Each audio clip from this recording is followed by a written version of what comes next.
ओम श्री गणेशाय नमः। राधे राधे दोस्तों, आज है दिन बुधवार। यह दिन भगवान गणेश को समर्पित होता है। तो आज के दिन इस वीडियो में सुनेंगे भगवान गणेश जी की पौराणिक कथा।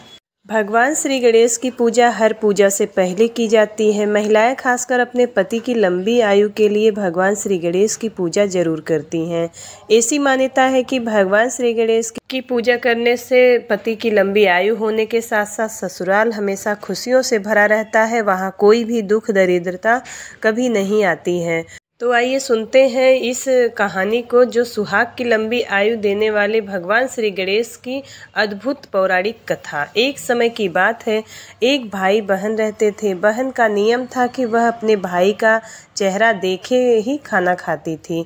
हर रोज वह सुबह उठती थी और जल्दी जल्दी सारा काम करके अपने भाई का मुंह देखने के लिए उसके घर जाती थी। एक दिन रास्ते में एक पीपल के नीचे गणेश जी की मूर्ति रखी थी।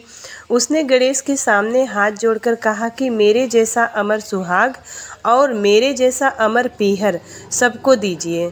यह कहकर वह आगे बढ़ जाती है। जंगल के झाड़ियों के कांटे उसके पैरों में चुभा करते थे। एक दिन भाई के घर पहुंची और भाई का मुंह देखकर बैठी थी तो भाभी ने पूछा, पैरों में क्या हो गया है? यह सुनकर उसने भाभी को जवाब दिया कि रास्ते के जंगल झाड़ियों में गिरे हुए कांटे पाँव में चुभ गए हैं। जब वह वापस अपने घर आ गई तब भाभी ने अपने पति से कहा कि रास्ते को साफ करवा दो, आपकी बहन के पाँव में बहुत सारे कांटे चुभ गए हैं। भाई ने तब कुल्हाड़ी लेकर सारी झाड़ियों को काटकर रास्ता साफ कर दिया, जिससे गणेश जी का स्थान भी वहां से हट गया। यह देखकर भगवान गुस्सा हो गए और उसके भाई के प्राण हर लिए। लोग अंतिम संस्कार के लिए जब भाई को ले जा रहे थे तब उसकी भाभी रोते हुए लोगों से कही, थोड़ी देर रुक जाओ, उसकी बहन आने वाली है। वह अपने भाई का मुंह देखे बिना नहीं रह सकती है, उसका यह नियम है। तब लोगों ने कहा, आज तो देख लेगी पर कल कैसे देखेगी? रोज दिन की तरह बहन अपने भाई का मुंह देखने के लिए जंगल में निकली। तब जंगल में उसने देखा कि सारा रास्ता साफ किया हुआ है। जब वह आगे बढ़ी तो उसने देखा कि सिद्धिविनायक को भी वहां से हटा दिया गया है। तब उसने जाने से पहले गणेश जी को एक अच्छे स्थान पर रखकर उन्हें स्थान दिया और हाथ जोड़कर बोली, भगवान मेरे जैसा अमर सुहाग और मेरे जैसा अमर पीहर सबको देना। और फिर बोलकर आगे निकल गई।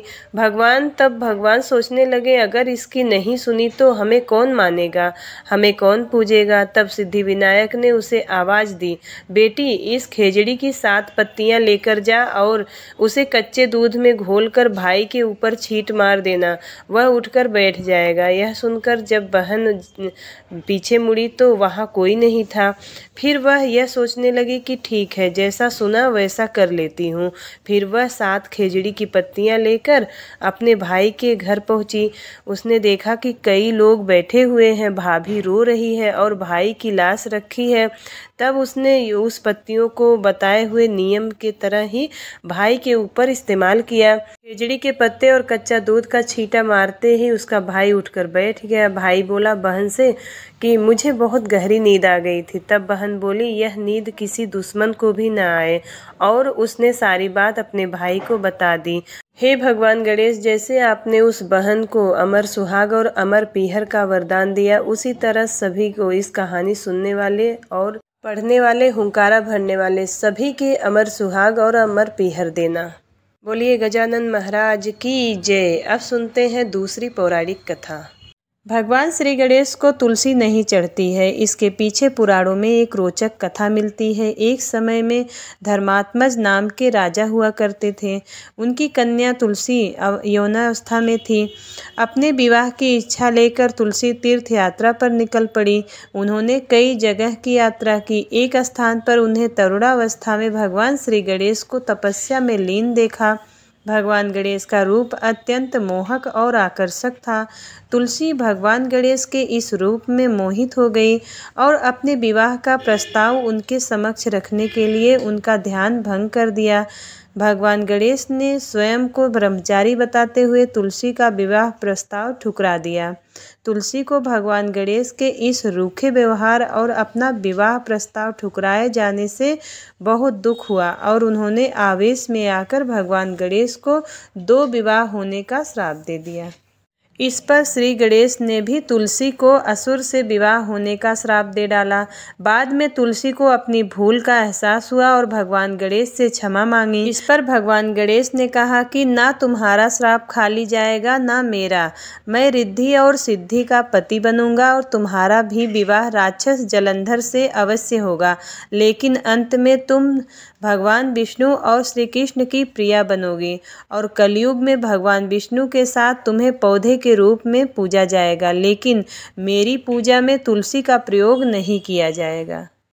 बोलिए गजानन महाराज की जय। अब जानते हैं भगवान गणेश के विवाह की कथा।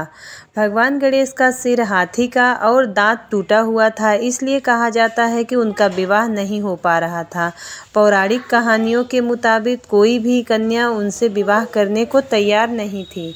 अपना विवाह न होता देख भगवान गणेश उदास रहने लगे। वह जब भी किसी दूसरे देवता के विवाह में जाते तो उन्हें बड़ा दुख होता था, उनके मन में ठेस पहुंचती थी। कहा जाता है कि इस वजह से बाद में गणेश जी ने दूसरे देवताओं के विवाह में विघ्न डालना शुरू कर दिया और इस काम में उनका मूषक उनकी सहायता करता था। गणेश जी का वाहन मूषक उनके आदेश पर देवताओं के विवाह में मंडप को नष्ट कर देता था, जिससे उनके विवाह में अड़चनें पैदा हो जाती थी। गणेश जी और मूषक की इस मिली भगत से सारे देवता परेशान हो गए और अपनी समस्या लेकर गणेश जी के पिता भगवान शिव के पास पहुँचे, लेकिन वहाँ भी उनकी समस्या का समाधान नहीं हुआ। हालांकि भगवान शिव और देवी पार्वती ने देवताओं से इतना जरूर कहा कि इस समस्या का समाधान ब्रह्मा जी के पास है। अब सभी देवता अपनी समस्या लेकर ब्रह्मा जी के पास पहुँचे। उस समय ब्रह्मा जी योग में लीन थे।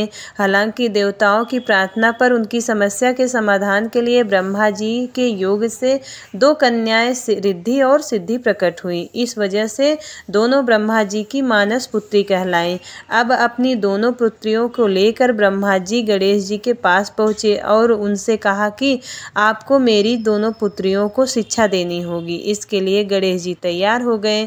दोनों की शिक्षा प्रारंभ हो गई। इस दौरान जब भी मूषक किसी देवता के विवाह की सूचना देने गणेश जी के पास आता तो रिद्धि और सिद्धि उनका ध्यान भटकाने के लिए कोई न कोई प्रसंग छेड़ देती थी।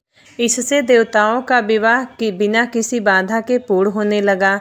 एक दिन गणेश जी को सारी बात पता चल गई कि रिद्धि और सिद्धि की वजह से देवताओं का विवाह बिना किसी रुकावट के संपूर्ण हो रहा है। इससे गणेश जी काफ़ी क्रोधित हो गए। हालांकि उसी समय ब्रह्मा जी वहां प्रकट हुए और गणेश जी से कहने लगे कि मुझे अपनी दोनों पुत्रियों रिद्धि और सिद्धि के विवाह के लिए कोई योग्य वर नहीं मिल रहा है, आप ही इससे विवाह कर लें।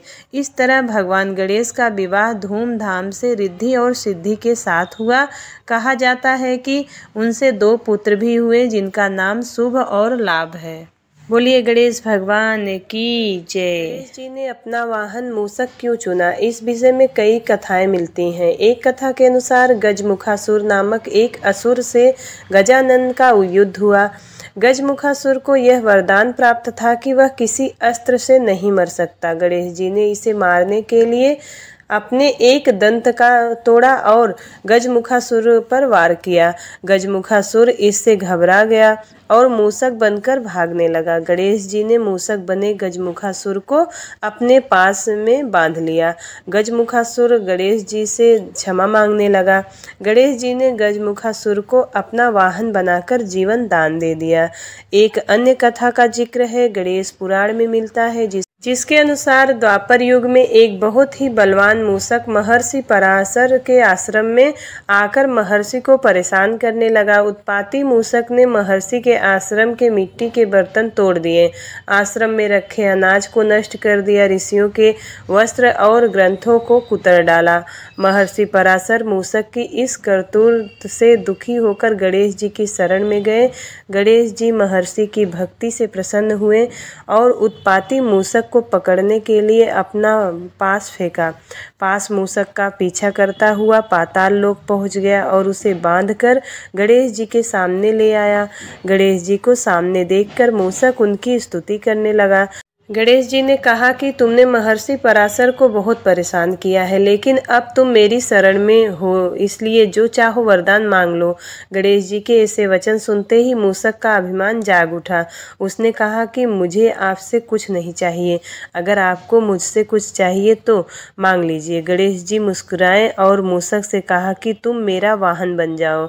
अपने अभिमान के कारण मूषक गणेश जी का वाहन बन गया, लेकिन जैसे ही गणेश जी मूषक पर चढ़े तो गणेश जी के भार को वह सहन न कर सका और मूषक गणेश जी के भार से दबने लगा। मूषक ने गणेश जी से कहा कि प्रभु, मैं आपके वजन से दबा जा रहा हूँ। अपने वाहन की विनती सुनकर गणेश जी ने अपना भार कम कर लिया।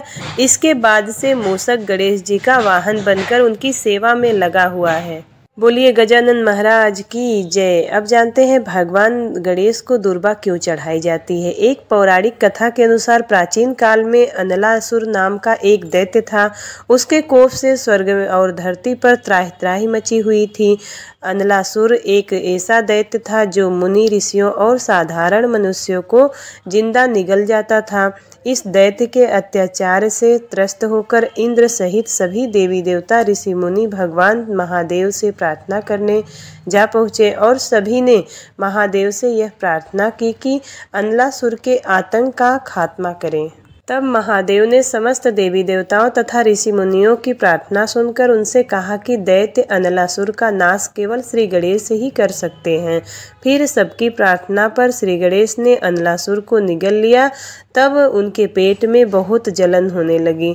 इस परेशानी से निपटने के लिए कई प्रकार के उपाय करने के बाद भी जब गणेश जी के पेट की जलन शांत नहीं हुई, तब कश्यप ऋषि ने दुर्वा की 21 गांठें बनाकर श्री गणेश को खाने को दी। यह दुर्वा श्री गणेश जी ने ग्रहण की। तब कहीं जाकर उनके पेट की जलन शांत हुई। ऐसा माना जाता है कि श्री गणेश को दुर्वा चढ़ाने की परंपरा तभी से आरंभ हुई है। उम्मीद करती हूँ वीडियो आपको पसंद आया होगा। यदि वीडियो पसंद आता है तो वीडियो को लाइक जरूर करिएगा और चैनल पे नए हो तो सब्सक्राइब जरूर करिएगा। मिलती हूँ अगली वीडियो में, तब तक के लिए जय गणेश, जय माता पार्वती, हर हर महादेव।